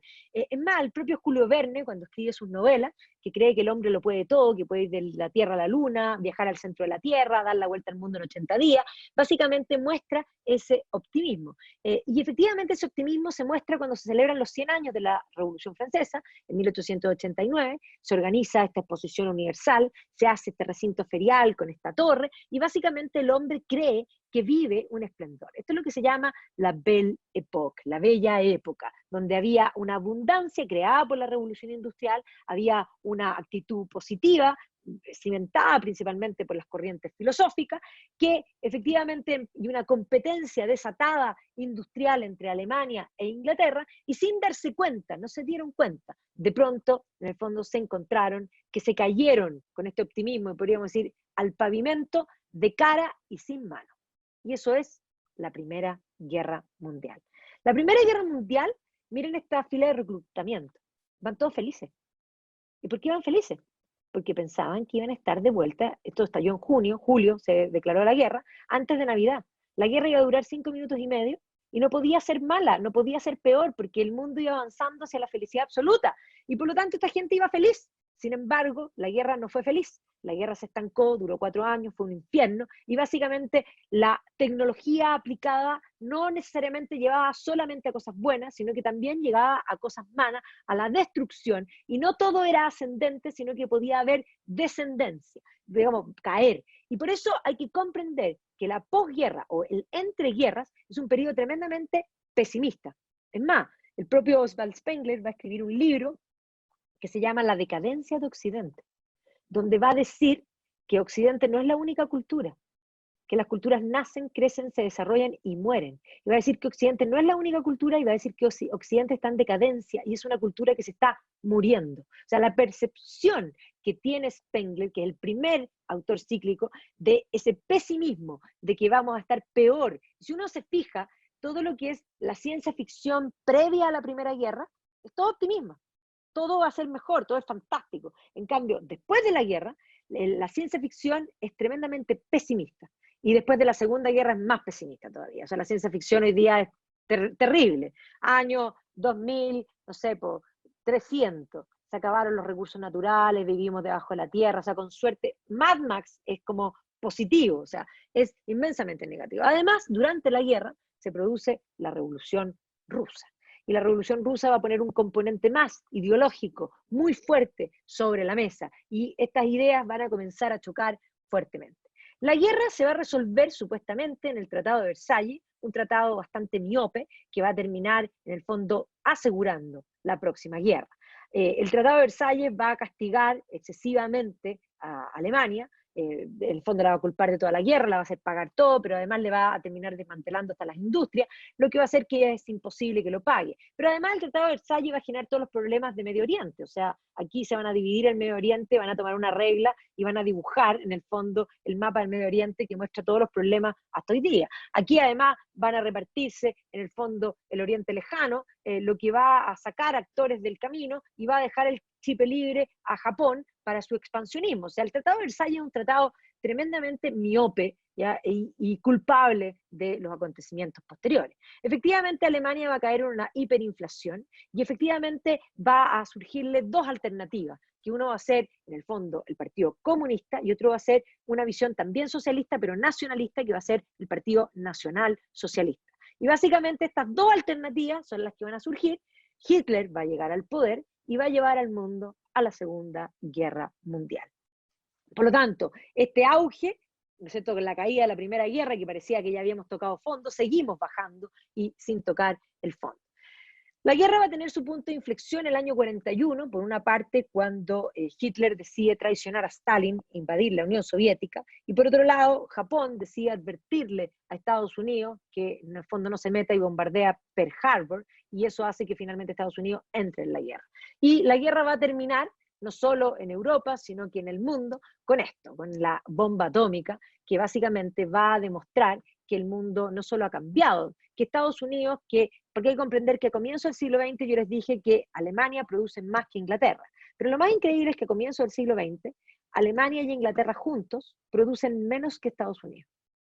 Entonces, Estados Unidos es un gigante, pero se consideraba menos que Europa. Cuando Estados Unidos entra en la Primera Guerra, mira a Europa de frente, le dice, conversemos.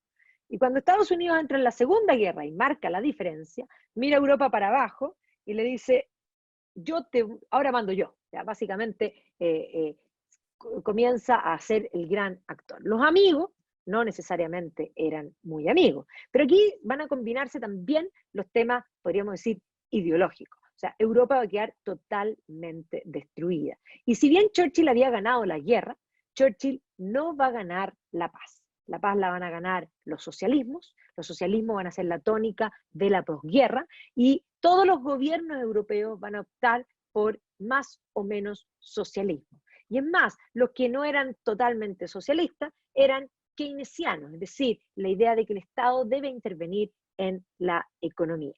Y precisamente en Inglaterra, Clement Attlee va a crear este estado de bienestar, va a nacionalizar todo, el carbón, los transportes, el acero, ¿ya? Es más, va a terminar, digamos, ocupando todo lo que antes era empresa privada. Mientras tanto, Stalin va a ocupar la mitad de Europa y se va a instalar esta cortina de hierro. Estados Unidos se va a dar cuenta que si no ayuda económicamente, va a quedar todo el mundo absolutamente rojo y va a lanzar el Plan Marshall para la reconstrucción.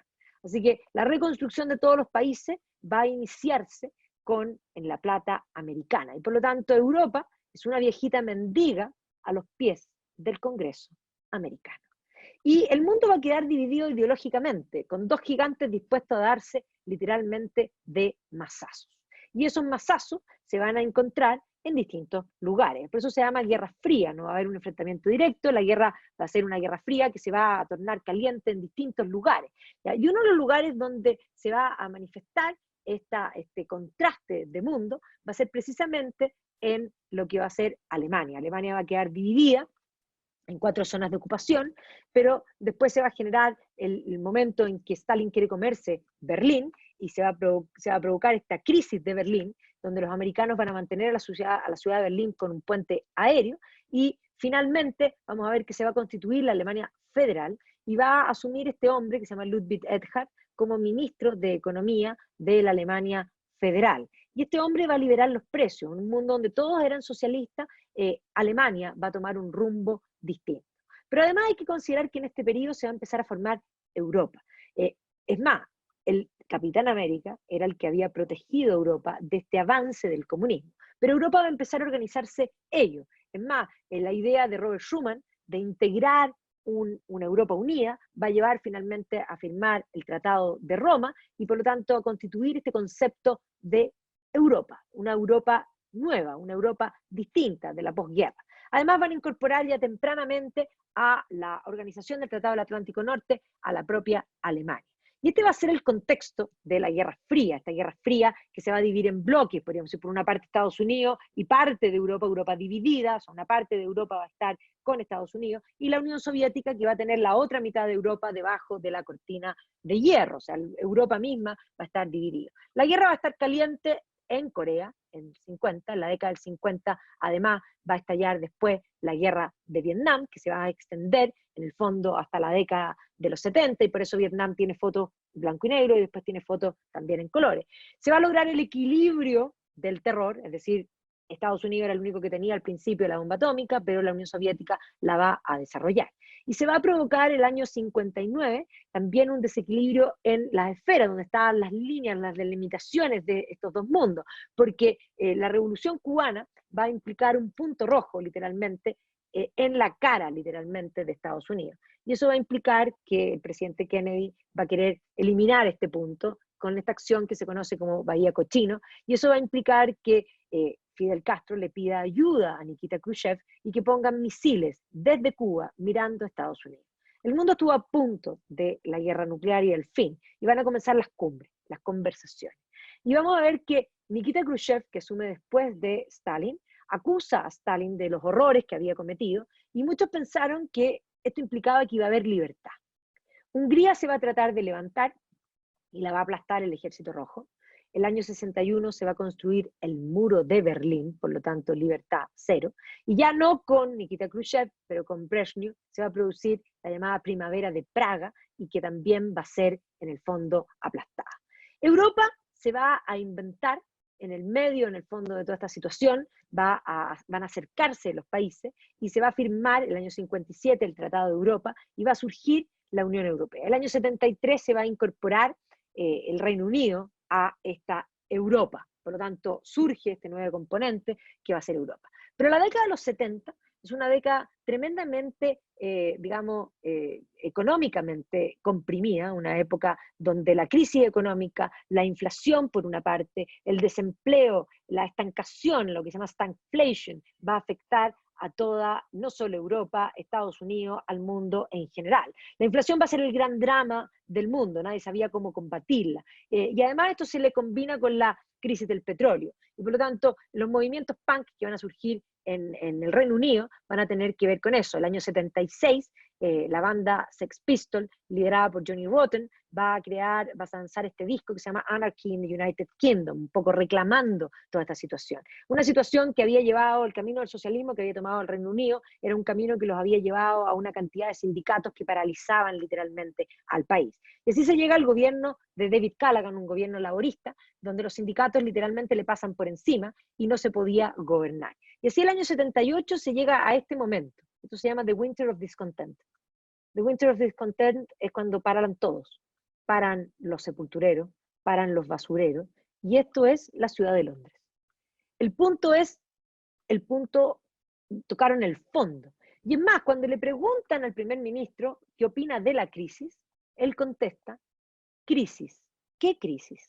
Esto es como, me estáis molestando, o sea, no puedo salir de mi casa. O sea, y esto va a llevar finalmente a que caiga el gobierno y que no había nadie disponible, la única disponible era una líder conservador recién salida, que ni los conservadores la querían, y que va a ser precisamente Margaret Thatcher, que además era una mujer de clase media, hija de un almacenero de Grantham, que había estudiado en una grammar school, es decir, no era del club de los Eatons, sí había estudiado en Oxford, pero por sus propios méritos. Los mismos conservadores no la querían. Si los conservadores no la querían, ¿para qué decir los laboristas? Y los laboristas no la van a querer porque ella era una persona mucho más cercana a la gente, porque entendía el trabajo de las personas. Y ella va a hacer esta campaña que el laborismo no funciona y va a terminar siendo electa primera ministra en 1979. Y ella, básicamente, va a iniciar un cambio en toda la política económica. Va a terminar con el estado de bienestar, que estaba absolutamente quebrado, y por lo tanto ella va a arremeter contra, digamos, toda esta política que básicamente buscaban y generaban endeudamiento para poder pagar las situaciones. Va a tratar de controlar la inflación y va a comenzar lo que es conocido como el capitalismo popular, es decir, vender y privatizar todas las industrias. Todo lo que había sido estatizado desde el año 45 por Clemens Attlee en adelante, el año 79, en el fondo, y principalmente después de la Guerra de las Malvinas, que ahí es donde ella logra tener más mayoría, comienza a arremeter. Y por lo tanto, ella tiene la idea de que no importa que los ricos sean más ricos, con tal que los pobres sean menos pobres. Lo importante es la pobreza, no la desigualdad. Lo importante es terminar con la pobreza. Y efectivamente ella va a iniciar el capitalismo popular, que va a tener además la revolucionaria idea de que las personas quieren tener su casa propia. Los ingleses no tenían casa propia, vivían en una casa estatal, tenían en el fondo un trabajo estatal, agua estatal, luz estatal, auto estatal, transporte estatal, todo era estatal. Y básicamente esto va a revertir la situación y va a surgir la propiedad privada. Y además va a arremeter contra los sindicatos y va a lograr que finalmente las trade unions pierdan el poder inmenso que tenían y básicamente que el paro se pare, digamos, se logre controlar. Ella cree en las ideas principalmente de Hayek y por lo tanto ella cree que el estatismo es un camino a la servidumbre. Además esto se va a ver fortalecido porque en los años 80, el año 80 en particular, va a ser electo Ronald Reagan, que va a tomar una línea similar y juntos se van a convertir en este grupo contra, en el fondo, no solamente quieren la libertad económica, sino que también quieren la libertad política y por lo tanto contra la Unión Soviética. Y a esto se le suma el año 78, un papa polaco, un papa de la cortina de hierro, y la elección, después de que muere Brezhnev, va a asumir Andropov, que dura 2 minutos y medio, Chernenko, que dura 2 minutos 40, y finalmente Gorbachev, que va a gobernar con las vacas muy flacas, con una situación económica muy mala, que va a tener que hablar de transparencia y de perestroika, de apertura. Y efectivamente estos mundos se van a comenzar a acercar y definitivamente lo que le va a suceder a la Unión Soviética el año 89, cuando cae el muro de Berlín, es que el muro de Berlín cayó porque la Unión Soviética quebró, el muro quebró, y detrás del muro quebró la Unión Soviética también. Ahora, esto va a implicar que se va a abrir la puerta para la unificación de Alemania. Y Alemania había perdido la guerra, es verdad, pero había ganado la paz. Si bien se había acercado y se había creado Europa, ahora Alemania de Helmut Kohl decía y establecía que él mandaba en Europa.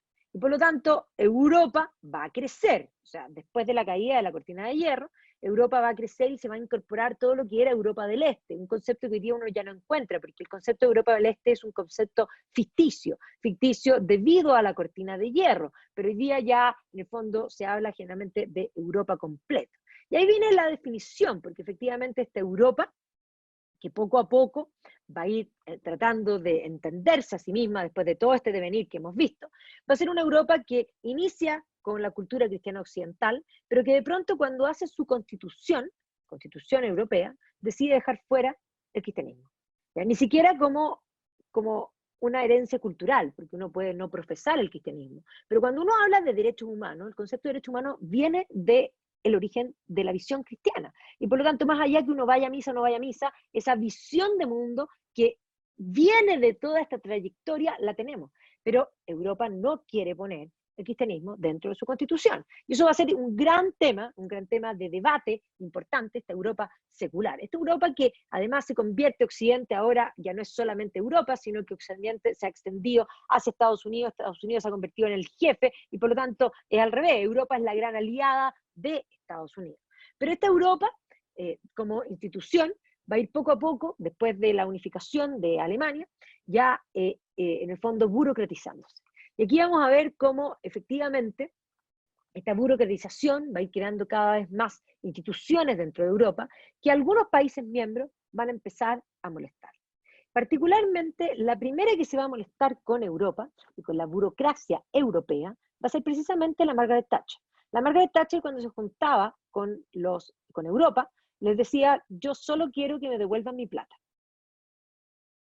Y todos miraban y decían, y además ella decía, no, yo no voy a pagar, Inglaterra va a tener una condición especial, y esa condición especial se debe, dice, no, yo no voy a pagar los subsidios de los, en el fondo, agricultores ineficientes franceses. Yo no les voy a pagar plata para que ellos mantengan, no, si son ineficientes, que quiebren. O sea, aquí es muy simple, si usted lo hace bien, le va a ir bien, si no le va a hacer bien, yo no quiero pagar los subsidios del resto. Y por lo tanto va a tener condiciones especiales.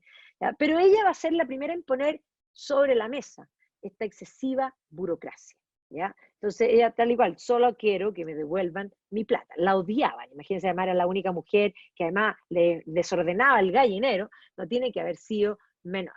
Ahora, hay una cosa clara, la Margaret Thatcher va a salir del gobierno cuando trata de poner un impuesto flat para todas las personas, lo que se llama el tax poll, y eso va a implicar que ella finalmente tenga que hacerse un lado, esto va a ser inmensamente impopular, y le entregue el gobierno a May. Pero hay algo claro, ella cambió a Inglaterra, ella cambió a los conservadores, ella cambió principalmente a los laboristas. Y después de John Major va a subir un laborista que va a ser Tony Blair. ¿Ya? Y Tony Blair, el año 97, muchos estaban felices, por fin habían vuelto los laboristas al poder, ahora iban a volver atrás todas las reformas de la Thatcher, pero eso no va a ser así, sino que Tony Blair va a bailar al ritmo de la Thatcher. Un poco lo que nos pasó aquí con la vuelta a la democracia. Supuestamente tenían que cambiar el modelo económico, sin embargo, la concertación siguió bailando al mismo ritmo del modelo económico. Por eso me quedo con este ejemplo. Y luego vino Gordon Brown. Y Gordon Brown, dijeron, bueno, ahora sí que sí. Y Gordon Brown también siguió bailando al ritmo de la Thatcher. Y luego vino Thatcher Boy, como lo llamaron, a David Cameron, ¿ya? Que evidentemente muchos consideraron que esto no podía ser, y ahí está nuevamente la Thatcher, que ya hoy día ya no está porque murió, pero miren este libro de Simon Jenkins que habla de Thatcher's and Son, y efectivamente ella cambió esta situación. Es más, cuando se crea el euro, la Margaret Thatcher dice, no, yo no quiero eso. No. Y todos dijeron, vieja loca. Pero cuando vino la crisis del 2008, Inglaterra tuvo mucho más flexibilidad. Porque el gran problema de Europa es este. Esta es una ilustración de Jonathan Swift. Este es Gulliver en el País de los Enanos. Pero miren bien cómo está vestido Gulliver. Tiene pantalones amarillos, rojo y negro. ¿Qué bandera es de ese color? Alemania. Es que este es el problema de Europa. Alemania es demasiado grande para Europa. Sí, pero es demasiado pequeño para el mundo. Alemania necesita a Europa. Y por lo tanto, vemos que esta situación va a hacer que esta herencia de la Thatcher haga que el propio Cameron diga y se pregunte, to be or not to be European. Should we stay or should we go? Tal y cual. Y además van a venir los problemas internos de Europa, porque el estado de bienestar, ese que aquí quieren instalar, en Europa está absolutamente quebrados. Y cuando ya se dieron cuenta que no iban a poder seguir pagando, muchos gobiernos decidieron quitar algunas prebendas y se levantaron estos movimientos sociales que van a empezar a surgir de hace un tiempo atrás, que son llamados indignados, ¿ya? Y todo tal y cual, todo me indigna, que incluso aquí lo van a copiar, ¿ya? Y vamos a ver que además van a integrarse nuevos socios dentro de Europa, y algunos de ellos mintiendo, porque Grecia cuando entra a Europa cambia en el fondo las contabilidades. Y los alemanes, que son alemanes, que piensan como alemanes, nunca sospecharon que alguien pueda cambiar una contabilidad, porque ellos no hacen eso. Y por lo tanto, cuando se dieron cuenta, ya Grecia estaba dentro y el problema no era menor. Esta caricatura está genial. ¿Ya? Está Tante Merkel con delantal, y está el vago de Grecia, ya que tiene todo tirado, todo desordenado, y le dice, ¿estás contenta? Me voy a quedar. La deuda de Grecia no pagaba ni aunque vendieran el Partenón completo, ¿ya? O sea, da lo mismo. Y además, toda esa deuda la tenían que pagar los países europeos que sí trabajaban, dígase, Alemania, Reino Unido. Entonces, ¿qué pasa? Y esto, con más y menos, unos trabajan más, unos trabajan menos, pero al final todos tenían las prebendas. Y además hay que decir que muchos movimientos populistas, principalmente en Grecia, en España, van a ser financiados desde desde la reinvención, podríamos decir, del comunismo con viento bolivariano. Y eso va a ser, y me voy a detener en este punto, porque aquí uno va a entender varias cosas, que de alguna manera el Reino Unido sea el primero en plantearse de que no quiere ser Europa, que este estatus especial es un estatus de servidumbre, y que por lo tanto se levante una campaña desde la figura de Nigel Farage, que va a ir en contra de la Unión Europea. Este es el primer movimiento frontal, y hay movimientos interiores. Pero de alguna manera, esta idea de que es la Unión Europea la que establece cuántas horas podemos trabajar, que no manda el Reino Unido, sino que manda la Unión Europea, ¿ya? Que de alguna manera nosotros mantenemos a una burocracia cada vez más grande, y esto se combina con las crisis migratorias, principalmente por la situación del ISIS que va a atacar, y que eso va a hacer que mucha gente termine cayendo sobre Europa. Y eso va a explicar el por qué se va a producir el Brexit. ¿Ya? O sea, el Brexit, que lo tenemos en la retina hace mucho rato, se produce, se vota en ese minuto y se termina en el fondo ni todavía no han terminado, digamos, ya activaron, pero todavía están viendo cómo lo van a hacer, porque era muy difícil toda la estructura. Pero cuando sale el Reino Unido, muchos comenzaron a hablar de que otros querían salirse. Eso puso feliz principalmente a Rusia. Y Rusia estaba muy, muy, muy feliz. Otros estaban, los que habían llamado al Brexit, bastante complicados, ¿ya? Pero básicamente Europa se estaba desarmando. Las fuerzas euroscépticas estaban también al interior. O sea, Viktor Orbán, también el gobernante de Hungría, y muchos otros son euroscépticos, y por lo tanto van a arremeter contra Europa. Y en eso estaba básicamente Angela Merkel sola, cuando fue electo Macron. Y Macron vino a salvar básicamente a Europa, este gran aliado de Occidente, Estados Unidos. Pero la batalla se veía entre estos tres personajes del mundo, básicamente. Occidente que ha impuesto sus formas y su visión de mundo, la democracia, los derechos humanos, sobre todo el mundo, de pronto parecía estar en jaque su primacía. Aparecen nuevos actores, vuelve a reaparecer Rusia, una Rusia con un Putin que se muestra tremendamente piadoso, y sobre todo en contraste con una Europa que él la llama gay Europa, ya que ha dejado sus valores esenciales, que muestra las garras fuertes con Ucrania y con Siria, y que básicamente hace temblar al mundo, y que no tiene ningún problema de aliarse con China si es necesario para oponerse a Estados Unidos. Muchos hablan de Putin como literalmente un nuevo zar, donde además comienza a hablar en política internacional y diciendo que todo es culpa del resto, y que empieza a crear esta unión euroasiática, estos nuevos nacionalismos que algunos consideraron que era este nuevo triunvirato, y que además Putin cultiva el culto a su persona como un superhombre, básicamente. Es más, el Times no se atreve a ponerle las letras arriba, pero sí se las pone a Obama. ¿Ya? Pero la verdad de Rusia es que Rusia no es poderosa. Rusia produce menos que Texas. Este es el mundo. Rusia no existe. Así que Rusia no es un actor. Sí tiene un poder armamentista no menor, que eso sí es importante. Por otra parte, China comienza a cambiar. Con Deng Xiaoping comienza a dejar de lado el comunismo en la parte económica y decide mantenerse comunista en lo político y abrirse a ser, en el fondo, capitalista en lo económico. Y por lo tanto, con una población gigantesca, China comienza a crecer a pasos agigantados.